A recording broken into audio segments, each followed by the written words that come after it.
Breaking news tonight reports that through a secret court order, the Obama administration is collecting the phone records of millions of Verizon customers. That's been reported by the Guardian newspaper in the UK. They said the court order shows that all the information is going to the National Security Agency. CNN has reached out to multiple sources to confirm the story, including the intelligence community and the FBI. Verizon has also refused to comment on the story. I'm sure that Newt Gingrich will have a lot to say about this breaking news. The former Speaker of the House is on the grill tonight and joins me now. Mr. Speaker, welcome to you. Good to be with you. Let me get your reaction to this breaking story. It seems, well, coming after everything we've been seeing with Eric Holder and his gang, with the Associated Press and Fox News and so on, another extraordinary revelation that the Obama administration has been targeting almost all Verizon customers. What do you make of it? Well, look, I think if what you're trying to do is avoid the kind of terrorism that occurred in Boston, or the kind of terrorism that almost occurred in Times Square a couple years ago, I'm for whatever it takes, as long as it's restricted to the National Security Agency and doesn't get involved in looking for criminal behavior or other kind of things. The problem you have is, between the total failure of Attorney General Holder and his team and the IRS scandal and all the other things we're watching, why would anyone trust the government to keep its word? I mean, in an ideal world, if you had a trustworthy government and they said the only purpose is to look for terrorism, well, terrorism is a multinational project, and you've got to be aware that there are Americans engaged in terrorism. And some of the outcomes, a nuclear weapon, a chemical weapon, could be so horrible that you'd be willing to, for the narrow purpose of counterterrorism, allowing the National Security Agency to look at it. The problem is, given everything we've learned recently about the current bureaucracy, why would you trust them? And that's why I think this is part of an ongoing scandal of bureaucratic big government. But just to clarify, your reaction to this specific revelation tonight about the NSA collecting phone records from Verizon is that you support it in isolation? If the necessity for tracking down terrorists in the United States is that the National Security Agency, limited only to counterterrorism, is gathering information, then I would support it, because it's part of a, frankly, worldwide conflict. It's a war. But your concern is that you can't trust the Obama administration because of their record in terms of how they may deal with that information. Well, and frankly, I think increasingly I distrust all bureaucracies, because the record we have at the IRS, the record we have at the Environmental Protection Agency, where we just learned today they were actually giving individual names of farmers to activist lawyers. I mean, every time we turn around, there's a new bureaucratic big government scandal that I think is deeper and more than President Obama. I think it's part of the whole problem of giant government. So I'd want to know that this was walled off, and I would want some kind of criminal sanctions against anybody who used this information for anything except counterterrorism. You see, what I've got a story here which is from 2006. USA Today. The National Security Agency has been secretly collecting the phone call records of tens of millions of Americans using data provided by AT&T, Verizon and Bell South. Now, that was obviously under George Bush's administration. And the critics will say, all right, Mr. Speaker, you're criticizing the Obama administration for doing this, although you're saying it could be acceptable because your criticism, you don't think you can trust them. Other people will say, well, hang on. What about the Bush administration, who took us to war in Iraq over what turned out to be a pack of lies about Saddam Hussein's weapons of mass destruction? Why would you trust them anymore with that information? So isn't it like for like? Look, if you go back to 2006, you'll find I said, if it is narrowly restricted to counterterrorism, it's acceptable. So my position hasn't changed. I think, and by the way, that wasn't my question. Let me just say for the record. My question was, why would you trust the Bush administration, given their terrible breakdown of intelligence and information over weapons of mass destruction? Why would you trust them any more than you would trust the Obama administration with the same records? Let me say, first of all, I don't believe Colin Powell lied.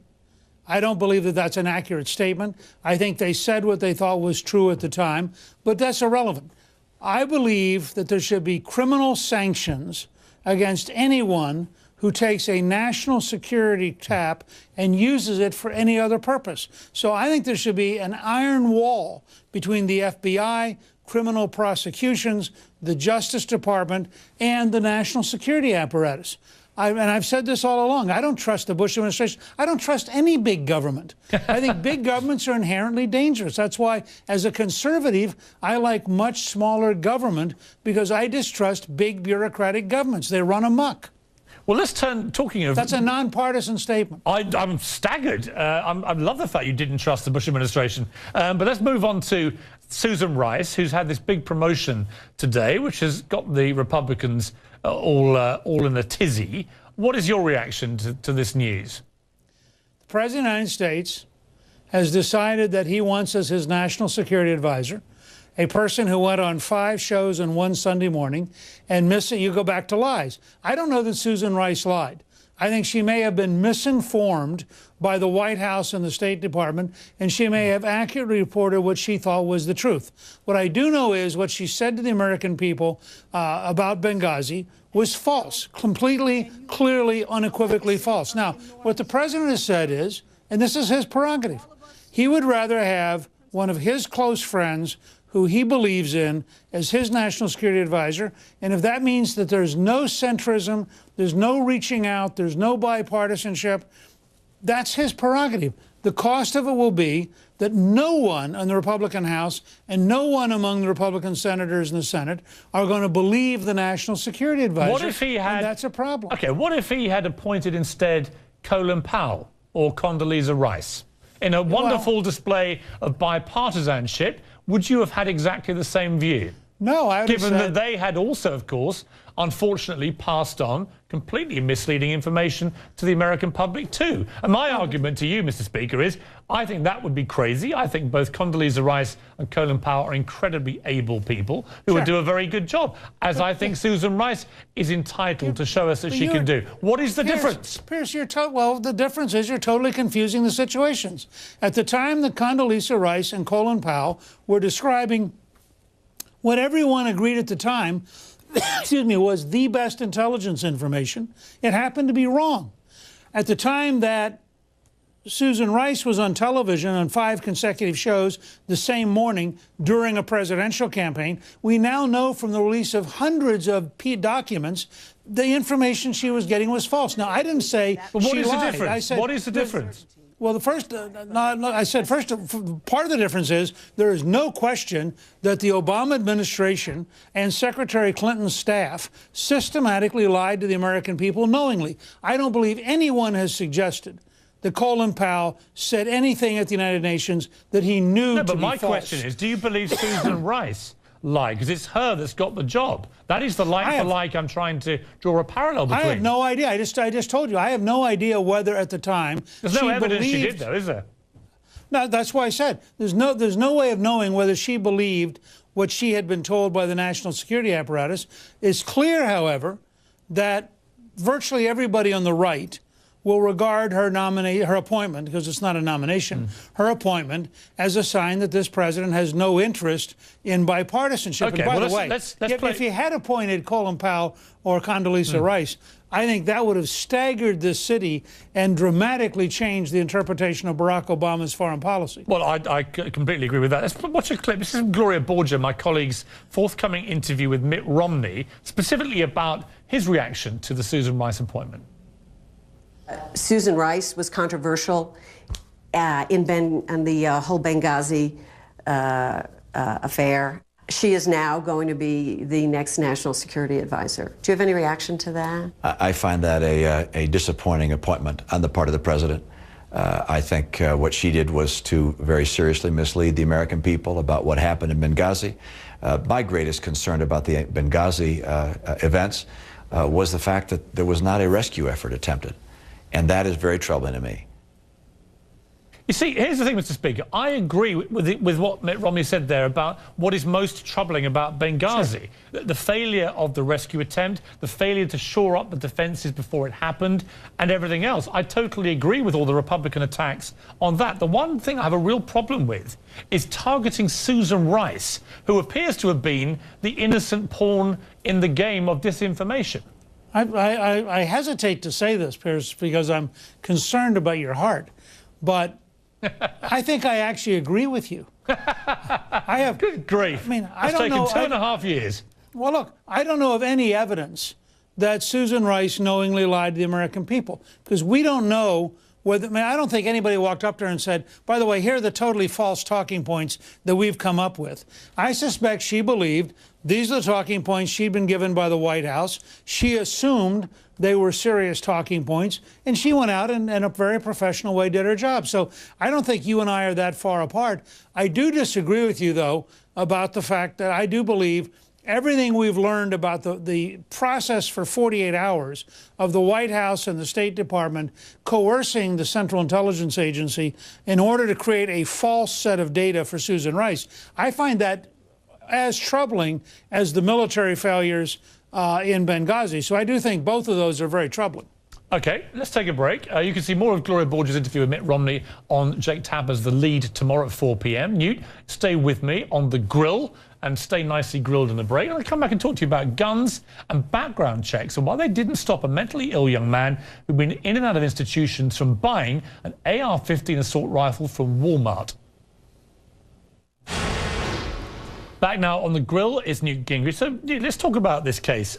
It's actually 2 years old, but it's become relevant again today because the parents involved gave an interview to CBS. I'm going to play a clip in a moment. But it involves a young man called Blake Lamars, who his parents discovered had bought a gun for $865. He was seriously mentally ill. He had been committed voluntarily by his parents 7 times to mental institutions, but was able to go to Walmart and buy an AR-15 assault rifle. Here's what they said to CBS. I found a receipt that said shotgun, $865. And I said, that's not a shotgun. That's an assault weapon. That's an AR-15. Blake, who's been committed 7 times. Seven times in a mental hospital. Legally bought an assault weapon from the place that he walked in with a butcher knife.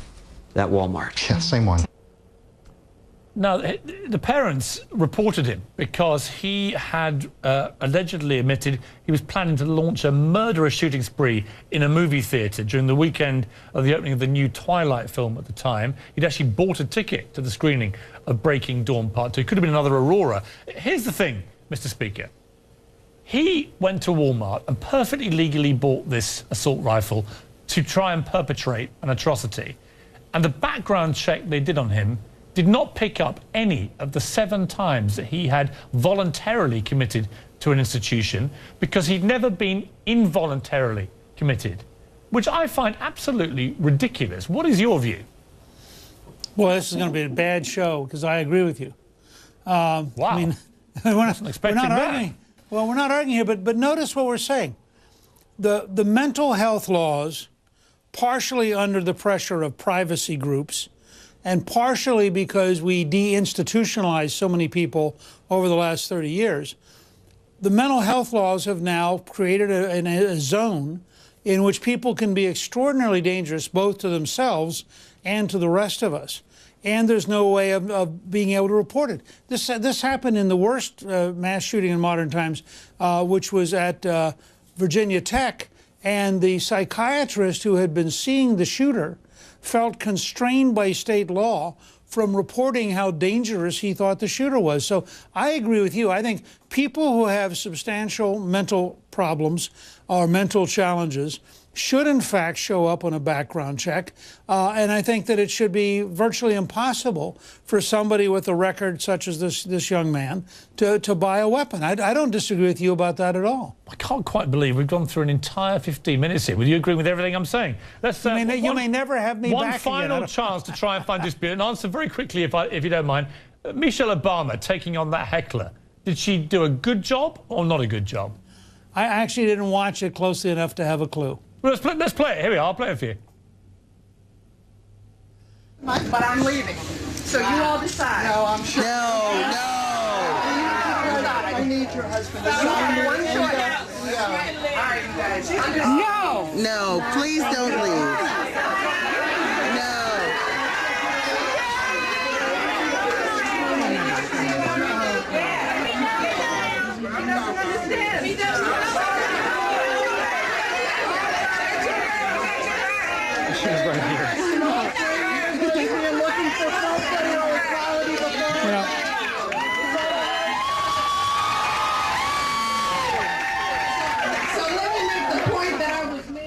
for. We are here for our kids. So there you have it. I mean, pretty ballsy. She got off the stage, remonstrated directly with the heckler, appealed to the crowd, who are you going to support, got the right answer, went back and finished the speech. Yeah, I would give her, pretty good marks for that. But I'll tell you, I've had probably hundreds of town hall meetings over the years. My basic approach has always been to allow the crowd to shout down the heckler. If you are pleasant and polite, in about 40 seconds, the crowd figures out who the bad guy is, and they shut him up. And so she probably, if she does more of this, my only advice would be, give the crowd a little more leeway. They'll shut the heckler up. Excuse me, she does not have to be the bad person. She doesn't have to go after the heckler. But I think her spirit is right. There's no reason any person who's trying to make a presentation has to tolerate some person getting up and being obnoxious, mean-spirited, and destructive. And so in that sense, I commend her for taking them head on. Well, thankfully, I would never interrupt any of my guests, so well, I completely agree with you. Speaker Gingrich, it's been a pleasure, as always, to talk to you. Good to talk to you. When we come back, Michael Jackson's daughter